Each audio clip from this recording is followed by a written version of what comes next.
আর একটু সময় নিয়ে পর্দায় আসতে চান চিত্রনায়িকা মাহি।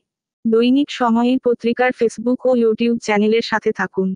জনপ্রিয় চিত্রনায়িকা মাহিয়া মাহি জন্যে চলতি বছরের শুরুটা খুব একটা ভালো ছিল না।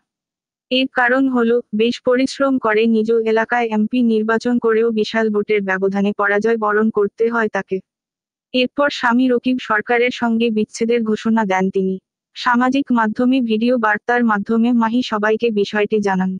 ইতিমধ্যে তাদের বিচ্ছেদের আইনি প্রক্রিয়াও সম্পন্ন হয়ে গেছে। বিবাহ বিচ্ছেদের পর অবশ্য মাহিয়া মাহি নিজ কাজে সরব হয়েছেন। সামাজিক যোগাযোগ মাধ্যমে তিনি খুব অ্যাক্টিভ। এর পাশাপাশি একমাত্র পুত্র সন্তান নিয়েও তার সময়টা বেশি কাটছে। তবে নিজেকে আবার ঝালিয়ে নিচ্ছেন মাহি। প্রস্তুত করছেন নতুন কাজের জন্য। এরই মধ্যে বেশ কয়েকটি ব্র্যান্ডের হয়ে ফটোশুটের কাজ করেছেন বলে জানান দিয়েছেন নিজের সোশ্যাল হ্যান্ডেলে। সুন্দরী গ্ল্যামারাস নায়িকা মাহি এসবের বাইরে নিয়মিত জিমে গিয়ে শরীরচর্চা করছেন। নাচ প্র্যাকটিস করছেন। সেসব ছবি ফেসবুকে শেয়ারও করছেন।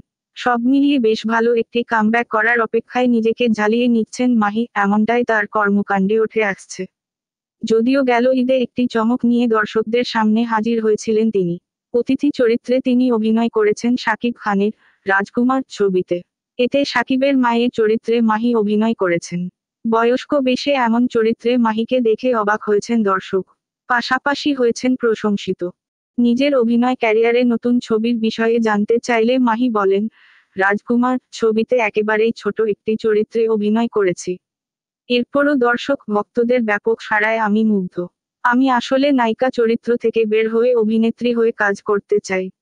সেইভাবেই নিজেকে আরো প্রস্তুত করছি। বেশ কয়েকটি ছবির প্রস্তাব আছে। কিন্তু আমি চাই আরেকটু সময় নিয়ে পর্দায় আসতে।